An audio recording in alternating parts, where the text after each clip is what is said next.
Muy bien, seguimos en Pulso Informativo, estamos conversando con Omar Quesada, le habíamos hecho una pregunta, si es que el partido aprista peruano, digamos, va a deslindar con la corrupción y con Alan García para intentar pasar la valla o no.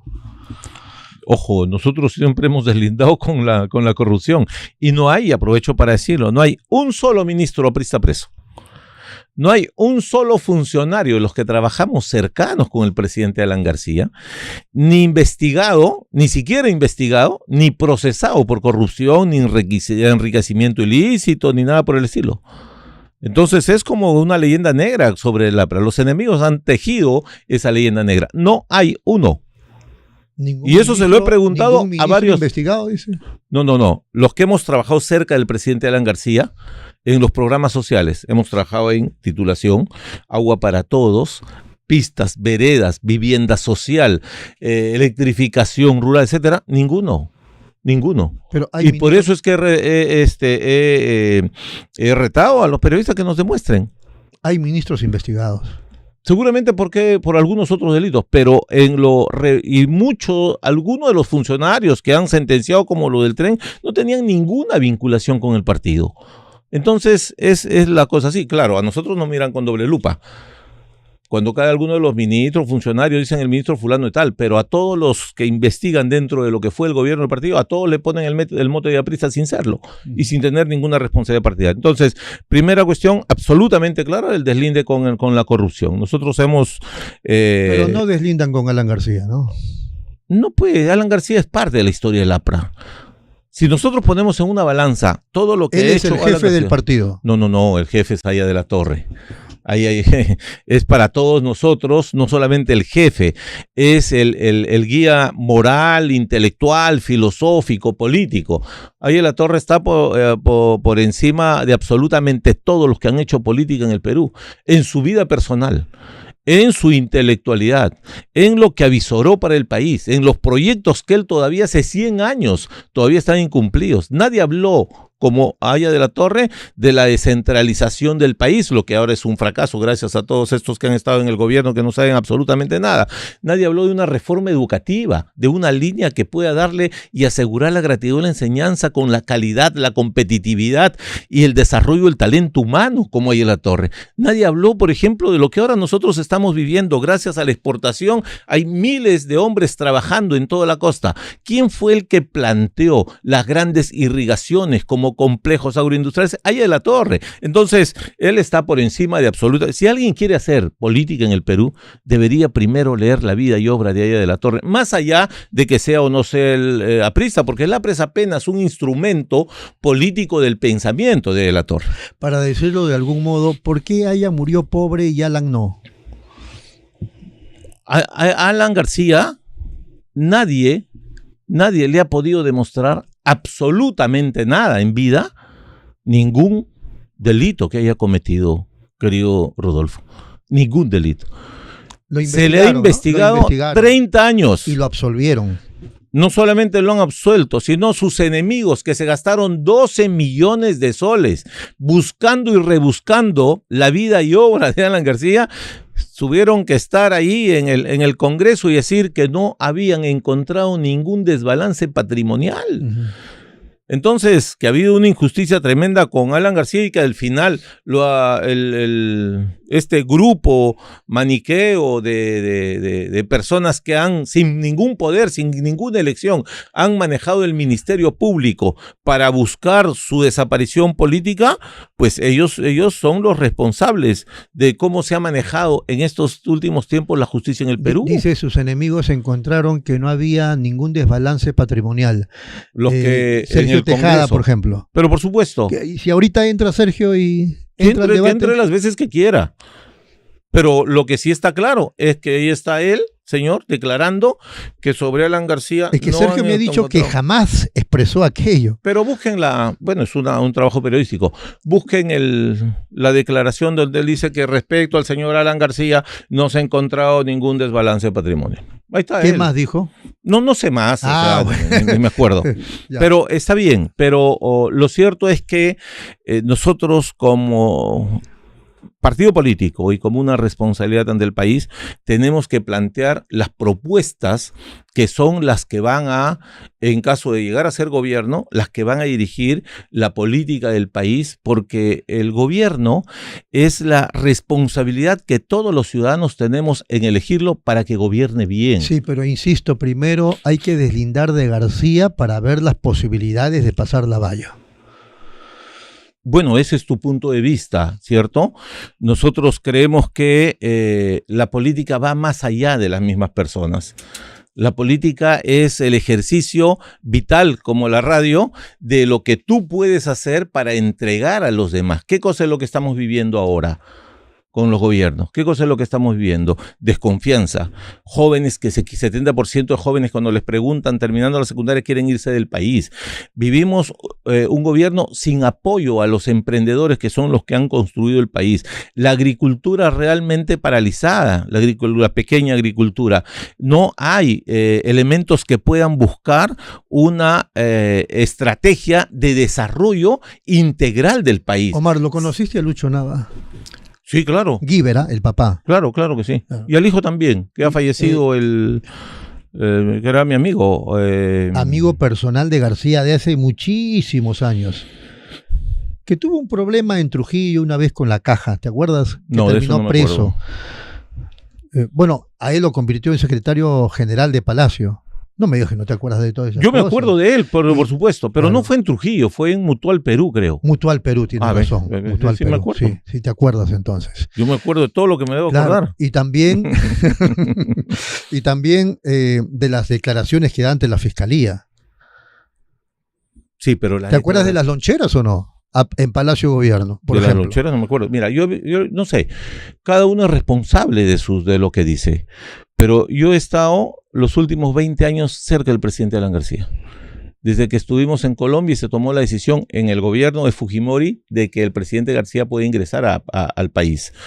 No se dio porque ahí nomás vinieron la caída de Fujimori, porque si no ya Alan García tenía previsto ingresar al país con el apoyo de la Cruz Roja en tiempos de Fujimori, pero cayó Fujimori. Ahora, y durante todos esos años, hasta un día antes de su muerte, jamás he visto un acto que pueda vincularse, ni siquiera por asomo, a un acto de corrupción de Alan García. Yo estoy cerca, es decir, he trabajado en el gobierno, y después de gobierno, y antes de gobierno. No sé, los que hayan podido ver, los que hayan podido encontrar algo, han tenido tiempo suficiente en vía de Alan García para poder denunciarlo. Bueno, porque después de muerto, amigos que han colaborado con la pero Fiscalía. después de muerto, han habido lo que tú dices, ¿no? Han habido declaraciones después de muerto Alan García. Antes no. Pero ¿cuáles han sido los resultados? O si quieran, ¿para qué declararon? ¿Sabe para qué declararon, Rodolfo? Para no ir presos. Es fácil. Es fácil sacar y colegir una ecuación ahí de salvamiento, ¿me entiendes? Ni siquiera de traición ni de felonía, sino de salvamiento. Es decir, los yo amigos lo acuso, de García son víctimas de la Fiscalía. Pero por supuesto, yo lo acuso a Alan García para que yo no vaya preso. Y hasta ahora, ¿cuánto tiempo han pasado? Y la Fiscalía, este Ministerio Público que ha sido manejado políticamente, no ha podido corroborar los dichos de estos colaboradores, entre comillas. ¿Por qué? ¿Por qué? ¿Por qué cuando le preguntaron a Barata si es que había alguna vez tenido algún negocio sucio con Alan García, dijo que jamás? ¿Por qué? Porque lo que se interesaron era de crear el escenario para poder vincular algo sucio sin comprobarlo. ¿Los pagos que recibió García? Nada de eso ha sido comprobado, Rodolfo. Te reto a que tú puedas demostrarlo. La conferencia esa que dio y que le pagaron. La conferencia por la que le implementaron una detención preliminar a Alan García, y eso si la gente nos está escuchando va a saberlo también, se refiere a una conferencia que hizo Alan García para una organización como la Sociedad Nacional de Industrias, de la que era parte como empresa esta Odebrecht. Entonces, ¿quién le pagó? No fue Odebrecht, fue la Sociedad Nacional de Industrias de Brasil, ¿cierto? Le pagaron y él declaró ante la SUNAT. Es decir, ¿qué de raro había en eso? ¿De dónde entonces Alan García hizo tanto dinero si se dedicaba a la política plenamente? Y yo no sé qué dinero hay, no sé si tú conoces, yo no conozco que haya tenido tanto dinero. ¿Tú crees que murió pobre, García? No sé si murió pobre, ¿no? A mí la vida personal esa no me interesa. Yo he visto, ¿conoces la casa de Miraflores? Sí, claro. Bueno, ¿qué es una casa que la tiene cualquiera? Esa fue la única casa de García. Pero por supuesto, él le entregó todas sus cuentas. Ha habido mucha leyenda negra, mucha maledicencia. Que procede de Francia, que procede de España. De todos sitios. No dijeron que... Hay que recordarle a la gente, ya que estás hablando del tema, pensé que venía a hablar sobre los temas de la política misma, pero ya, bueno, has hurgado en eso. Sí, es parte de la política. Has hurgado en eso y vamos a verlo. ¿No decían acaso que Alan García tenía una casa en Miami, ahí en el Bayside, junto a la casa de Julio Iglesias? ¿No decían eso, Rodolfo? Sí, sí, sí. ¿Y qué se comprobó? Que no existía. No contrataron a un empleado de un edificio en Miami para que lo puedan acusar a Alan García en el informe Lark. ¿Y qué se demostró? Que habían comprado a ese acusador, entre comillas. No ha existido nada. Por eso mismo no le pudieron probar nada. Y la justificación de sus enemigos era que no, es que es muy inteligente. Ya pues. Es parte de toda esta trama de un odio visceral que viene de antiguo, seguramente. ¿Por qué se mata a García? Se mata, todos lo sabemos. Alan García se mata, uno, porque siendo presidente de la República, elegido por el pueblo 2 veces, tiene un alto sentido de la dignidad.